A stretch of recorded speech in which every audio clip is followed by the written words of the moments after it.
This is a breeding zone. This map isn't completely accurate. This is about the best I could get, but it really gives you a take on how important the highlands are to the breeding population of great grays. I mean, this is, you could put a line around a lot of these green parcels, and a lot of them are the forested grounds in the highlands, and then into Ferry counties. I do know of some nest populations over in Pend Oreille, and then I have heard of, not for certain, but I've heard of some down in the Blues, but primarily east of the Okanagan in the highlands, and then also on the reservation. Occurrences, so they're primarily breeding in the highlands that I could find, and then we do have some other occurrences over in the Loomis area, south towards Concanelli, in those forests, and then also in the Blue Mountains. And a lot of research has been done in the northeastern Oregon area, and that's where most of the research comes from.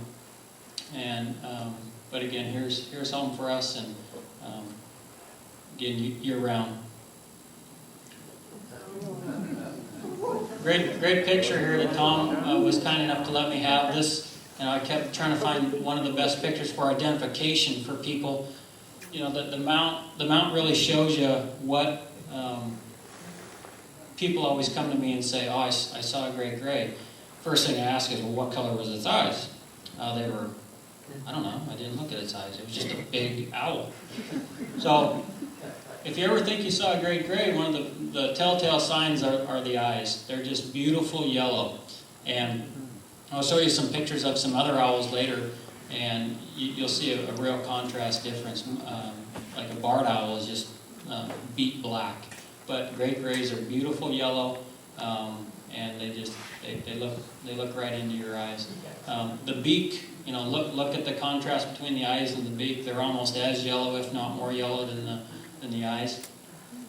Real yellow beak. Other owls, other similar forest owls, have almost an olive or a brown beak. So that really bright yellow beak is also a telltale sign of a great gray. It's gray too, right? So everybody says, "Oh, I saw a great gray," and I say, "Well, okay, what color was it?" "Oh, brown." Okay, so you didn't see a great gray, because they truly, the reason they got the name was they're gray, right? So they're a large gray owl. We talked about the yellow eyes and the yellow beak, and then the huge, large facial discs you'll see around the eyes, right? And no ear tufts. I wish I had a mount of a great horned owl, but great horn's fairly common owl that everybody sees around, and you'll see the ear tufts, hence the horned owl, right? Great grays, there's no horns. You won't see any protrusion above here. They're just perfect, round, symmetrical. So no ear tufts and large facial discs. This is the facial disc that I refer to here. This is really prominent when you see them, and you'll see it on the owl there, but not as definite. That owl is quite a bit older and got some dust on it, but the facial discs really show the owl off. And then on this, you can see the white and black markings underneath the bill or the chin area, if there is a chin on an owl. But they have prominent white and black throat patches, and again, you can see that on the mount as well. Strix species. So my wife says, "What is a strix? Did you spell something wrong here?" And typically I would have spelled something wrong, but she's a 4th grade teacher, and she was proofing this for me the other night, and she says, "Honey, come here, I think you've spelled something wrong." And so I said, "No, strix is their species. That's the family they're in, the genus, and they're generally docile." So one thing I ask folks if they come up and say, "Oh, I saw a great gray owl," I say, "Well, did it fly off?"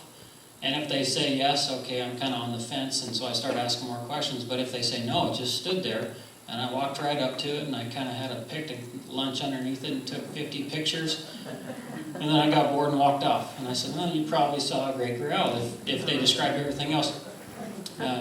And Others that have seen them have probably recognized that same trait as well. They're very, very docile, and you can walk right up to them with relative ease if you're cognizant of just being nice and quiet and respecting their distance. Now, they will fly, depending on time of year, but a lot of times you can walk right up to them. I was out in the field with another biologist, and we were doing some stream stuff, and great gray owl flies across the road and lands in a tree, and I stopped, and this biologist had never seen one before, and I said, well, just go out and take a picture. And he looked at me like, well, it'll fly off. I said, no, it won't. Just go up, walk up, and take a picture.